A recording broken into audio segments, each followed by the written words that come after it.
What is up, guys? Welcome back to another episode of the BnG podcast, episode 86. So I guess you can call this our Jordan Reed episode. And I'm coming to the realization and I'm coming down to the fact that our player shout-out episodes will be over pretty soon because I plan on being over 100 episodes in the near future because football season is around the corner. And like I've told you guys in recent episodes and things like that, I plan on pushing out a lot of content, as you guys have seen. So before we get into the episode, if you're checking us out on YouTube, be sure to comment, be sure to like, be sure to subscribe. We're about 70% to 1K followers, and like I've always said, guys, I got a special giveaway once we hit 1,000 followers. I don't want to give it away just yet. Make sure we hit 1,000 followers because nobody in the Washington Commanders community is doing what I'm doing for this 1,000 subscriber giveaway. So let's make sure we get there. As a give you a timestamp as I do for all of my episodes, guys. Today is Wednesday, August 2nd. It's about 2023, and it's about 8 o'clock p.m. So with that date, you know that we're in the nitty-gritty of training camp. The dog days of training camp are here. So I wanted to get away from some training camp coverage. I actually haven't been out there since last week. The next time I'll be out there, guys, is next Tuesday, August 8th. I'll be out there next Tuesday, August 8th, next Wednesday, August 9th, and I think I'll be out there again August 13th, I believe. So I'll be out there in preparation for them getting ready for their preseason debut against the Cincinnati Bengals. So I think a lot of game plan, a lot of install. Not too much because it is preseason, but I'm excited to see that. So all you guys hitting us up on X, hitting us up on Instagram, asking for the coverage. I don't have boots on the ground again until Tuesday and Wednesday. But, once we get down there, we got the boots on the ground. We getting our rapid fire tweets, rapid fire posts, whatever it is on X nowadays, at every millisecond. So be sure to be checking out the page on Tuesday and Wednesday of next week. But I wanted to get away from training camp coverage, like I said, and I wanted to have some fun with today's episode. It's a short episode, but I wanted to get into a controversial take, or what many may think might be a controversial take. But today's episode will be the 5 reasons the Washington Commanders will be Super Bowl contenders in 2023. Yes, you heard me. The 5 reasons the Washington Commanders will be Super Bowl contenders in 2023. So I'll be going in descending order, decrescendo order. So I'll be going from 5 to 1.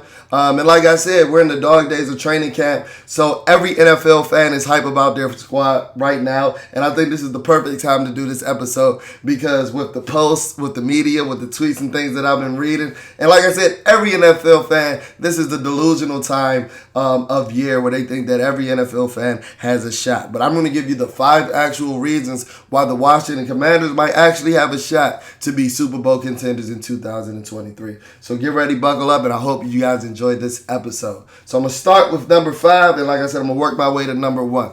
So with number 5 is Eric Bieniemy, our new offensive coordinator. Eric Bieniemy takes it personally, a la Michael Jordan, and makes the league regret passing him up. I think that we've all heard the numbers. I think that we've all heard the stories. If you guys don't know, I think the actual number is that Eric Bieniemy, before he took the job as the Washington Commanders offensive coordinator, this is a guy that had 16 interviews for 15 teams and was passed up for each and every one of them. So, he was relegated to take, and some of those were head coaching roles and things like that. So he was relegated to take an offensive coordinator role with the Washington Commanders. A lot of people are doubting Eric Bieniemy. Even recent comments is, mentioning, his lack of input in the Netflix series Quarterback with Patrick Mahomes. And it was a lot of talk when we brought him over, when we initially hired him to be an offensive coordinator. Not in just the Washington Commander community, but in the NFL community as a whole. Everybody's questioning it. It's like, he's been a part of this, dynasty-type offense and things like that. Why does he keep getting passed up on interviews? And a lot of people talk about his coaching style and things like that. But I have heard people mention that he's not as involved in the schematics and in the offensive game plan as you would like him to be. Some people say that that's all Andy Reid. That was what LaShawn McCoy was saying in the weeks leading up to the Super Bowl about Eric Bieniemy. He was like, Eric Bieniemy, you don't do nothing but just sit and yell at guys. And I guess what? He has the opportunity to prove LaShawn McCoy right. and those naysayers right when he has the opportunity to prove these guys wrong and make the league pay. He's been passed up on these interviews, but guess what? He's in Washington now, and he has the horses. He has the horses. If you look at the receiver core, I think that this is a top 10 receiver core with Terry McLaurin, with Jahan Dotson, with Curtis Samuel. You know what they're going to give you. And then we're hearing that De'Ami Brown is making breakout play. This is De'Ami Brown's breakout training camp. He's making play after play after play every day. And I think that Logan Thomas is back healthy. The last 2 days that we were out there last week, I told you Brian Robinson was arguably the best player on the entire field. So you have the horses on your offense, and I think that he's going to implement some of the things that he learned under, Andy Reid and, put it into, what we see with the Commanders in 2023. I saw a lot of pre-snap motion. I saw a lot of, positionless type football where you have guys that might be, labeled as a receiver lining up in the backfield. I saw a lot of that in our Tuesdays out in Ashburn last week. So I think he's going to take a lot of that window dressing element from the Kansas City offense and, bring that to Washington. And I think we have the speed. And, the quarterback is still a question. The quarterback position is still a question. And we're going to touch on that later in our list. Nice little teaser. We're going to touch on that later in our list. But he has the horses as far as the skill positions. I think that you might argue that outside of Travis Kelce, the stable that he has in Washington this year is better than the stable that he had at Kansas City this past year. Now, not throughout his entire, realm as the offensive coordinator in Kansas City when he had the likes of, a Kareem Hunt or Tyreek Hill and things like that. But just stacking up skill position stable from the Commanders this year to the Kansas City Chiefs last year, I think that we have some horses that can definitely compete. And that was the team that won the Super Bowl last year. So if we pair that with an elite defense or what we presume to be an elite defense, hey, why wouldn't we be Super Bowl contenders? And, that's what this episode is all about. So moving on to number 4. Number 4 isn't so much doing with just the Commanders in itself, but it has to do with the league in a whole. And the NFC is super weak this year. From the outside looking in. You can never count your eggs before they hatch or anything like that. But if you're from the outside looking in at what we presume to be or what we presume the 2023 season to play out like, the NFC is looking kind of weak. Tom Brady retired, so the Buccaneers are looking to go through a rebuild. Aaron Rodgers is out of the conference in a whole, being traded to the Jets and, being in the AFC is now. And outside of Philly and San Fran, there's nobody that you can look at going into the 2023 season that you can convince me can be an elite tier 1 NFL team with the elites of the AFC, like the Buffalo, like a Kansas City, and like a Cincinnati. Like I said, outside of Philly and San Fran, I'll give you those two. And this is before the season. Like I said, you never want to play the schedule game. You never want to, make assumptions in the NFL season before it happens. But guess what? We all do in the NFL media and things like that. So going into the season, Philly and San Fran are the only elite tier 1 teams that I see in the NFC. Don't give me that Dallas Cowboy bullshit. Please do not give me that Dallas Cowboy bullshit. I don't care how much talent you think you have on your roster. Y'all tell me that shit year after year after year, and y'all make the playoffs or not make the playoffs in full, whether it be in the first round or in the regular season. So I really don't want to hear about the Dallas Cowboys. And then if you look past them, you see the likes of like the Minnesota Vikings, who I wouldn't deem elite. And then if you look past them, who else? The Seattle Seahawks, who I think might take a dip this season. I think that Geno Smith might come back down to reality, resulting in the team, taking a dip from last year when Seattle surprised a lot of teams and were, NFC playoff contenders. I think that they might regress this offseason. And once you get into the tournament, like I said, the big picture. This episode is about the 5 reasons why we're going to make it into the Super Bowl. So I'm not even worried about getting into the playoffs. But as the old adage goes, once you get into the tournament, anything can happen. This is not the NBA. This is not the NHL where you have 7-game series where the best team more than likely is going to win and things like that. This is March Madness. This is a one-off. Any given Sunday type shit. And once you get into the tournament in the NFL playoffs, anything can happen. Look at the 2007 Giants, right? Like, nobody expected them to win the championship, let alone beat the undefeated Patriots going into the playoffs and things like that. And like, it's the old adage. It's the old adage. Everybody everybody that's somebody that knows about NFL football knows that once you get into the tournament in a one-off type setting, win or go home, anything can happen. So the number 4 reason why the Washington Commanders will be Super Bowl contenders in 2023 is that the NFC is pretty weak in the whole. And once you get into the tournament, hey, I'm taking my money on the Commanders to go all the way. Our number 3 reason that the Washington Commanders will be Super Bowl contenders in the 2023 season is that our number 2 pick in the 2020 draft, defensive end Chase Young finally lives up to that generational hype. Listen to what I said. He finally lives up to that generational hype. This is a guy, I think that we forget, this is a guy that was deemed a generational pass rusher when he was coming out of the 2020 draft. And while he had a good rookie season, if you look back, it wasn't anything spectacular. It's not anything that's going to go down in the history books. And I think Grant Paulson said it best. As he said, while his rookie season was good, and the defensive rookie of the year was very well deserved and things like that. If you looked at his stat line and looked at it from a lens of a 3 or 4 year player, you would have just thought that was a solid year. Far from generational, that generational tag that he had coming out of the Ohio State University. And that, we're talking about his best stretch of football. We know about him struggling in the 9 games in the 2021 season, then getting hurt, missing majority of 2022, and then coming back in those 3 games, and while making a couple splash plays, not looking anywhere near the generational type of pass rusher that we thought we were getting when we were drafting Chase Young with the number 2 overall pick in the 2020 draft class. And remember, big picture lens, we talking about the Super Bowl. Generational pass rushers, they win games. Generational pass rushers, they win playoff games. Think about a guy like Aaron Donald. Think about a guy like Chris Jones.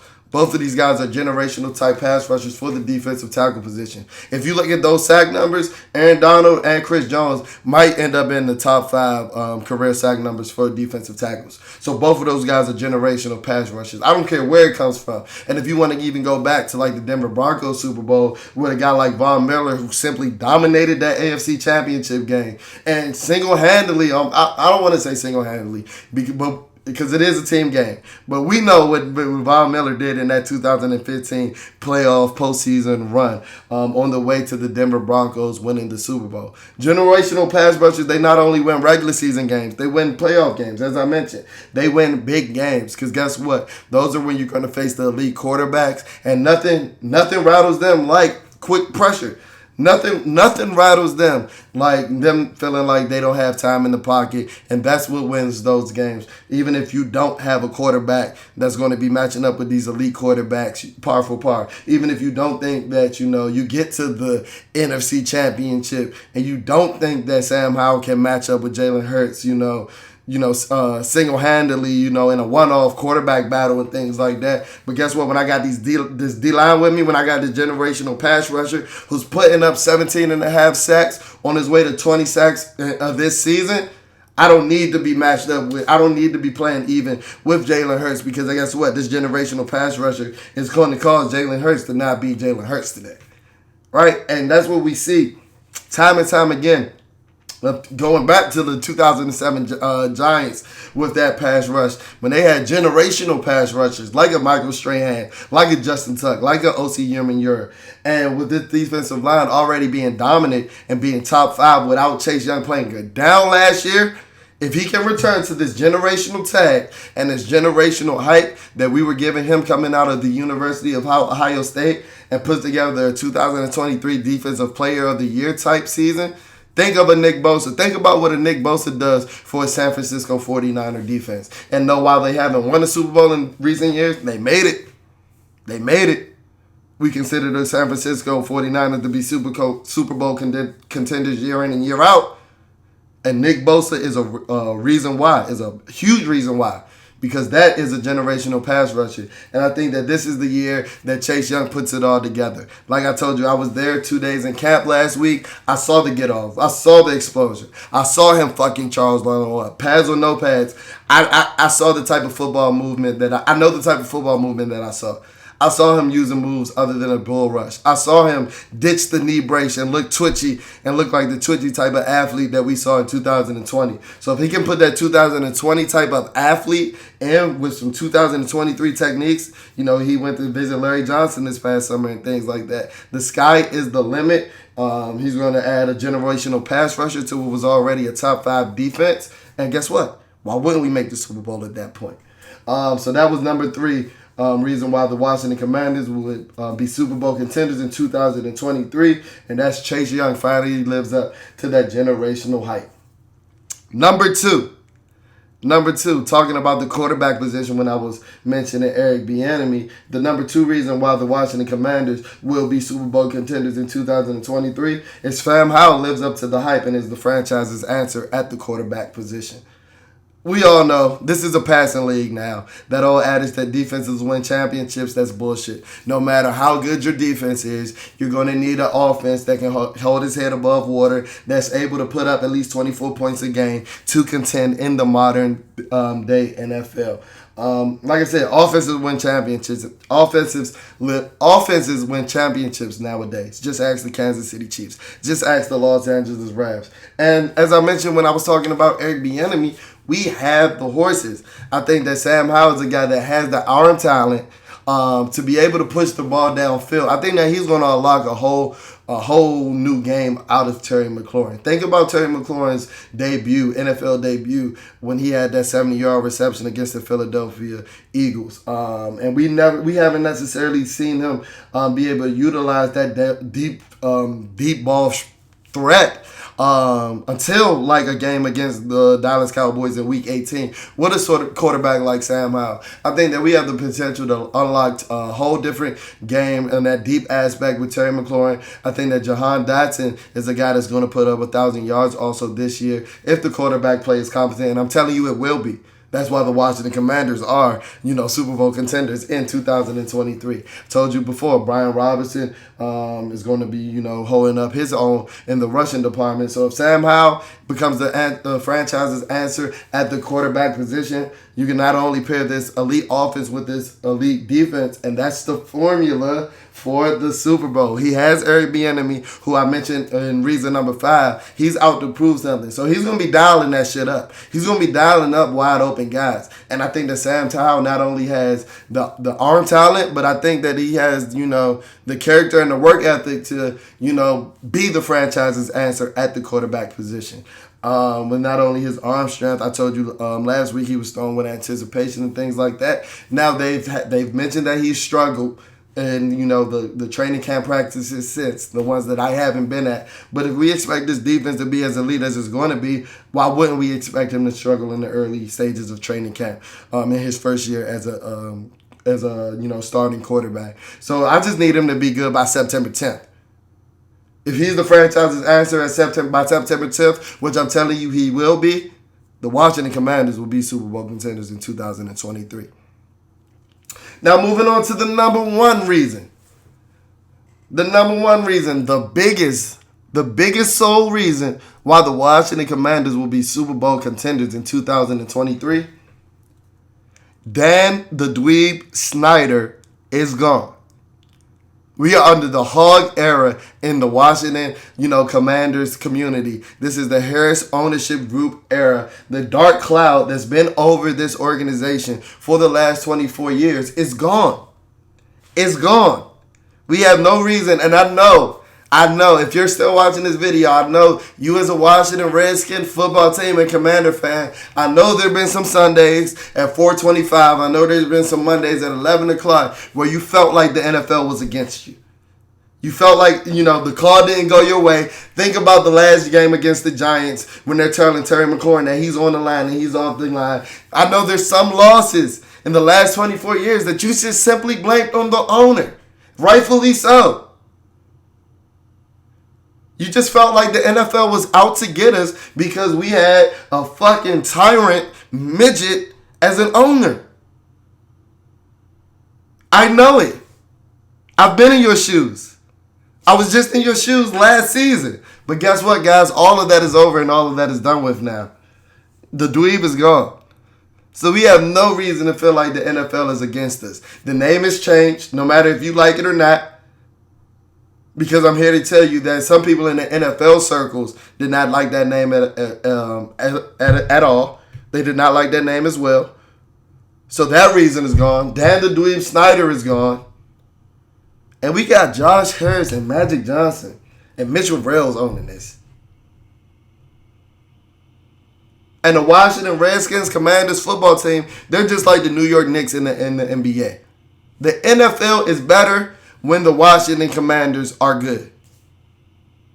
You heard Sean Payton just mention it in an interview, I think just in February. We're one of the 6 pillar organizations of the NFL. And Dan the Dweeb ruined that in just 24 years. But guess what? All of that is over. All of that is over. You think back in an interview, I think he did in like 2014, Mike Carey, he said that, he didn't acknowledge it, but he was like subconsciously, I would be a fool to not think that, some of my calls impacted, Washington games based on the name. Well, that's not there. Dan's gone. There's no excuse to have a black cloud over this organization. And it's time for us to be one of the pillar organizations in the NFL again. And if the NFL wants to put us in a great light, why not do it by winning the Super Bowl in, Josh Harris's first year as Washington Commanders owner? That sounds pretty good to me. So that'll do it for this episode of the Bleeding BnG podcast. Hopefully you guys have felt me on my 5 reasons why the Washington Commanders will be Super Bowl contenders in 2023. If you haven't already, be sure to check out our social media pages. Check out our Instagram. Our Instagram is at BleedingBNG. That's BLEEDING, BNG. Check out our Twitter or our X. We'll be changing that overlay soon. I guess it's X now. So check out our X. We be cutting up over there on X with the raw analysis. Check out our X. The handle for X is a tad bit different. That one is at Bleeding BNG, BLEEDIN. BNG. So there's only one G in our X/Twitter handle, whatever you want to call it. And if you're listening to this on audio only platforms such as Spotify and Apple Podcasts, be sure to leave a rating. Be sure to leave a review. Let's finesse these algorithms so that when you're searching anything Washington Commanders, Bleeding BNG is the #1 content hub that comes up in that search engine. As always, like I said, I'll be boots on the ground in Ashburn next week, so be sure to be tapped into the pages. Be sure to be looking for some more YouTube content. We got a lot of content coming because the season is here. Football is here. So as always, thank you guys for tuning in, and I'll check in on you guys later.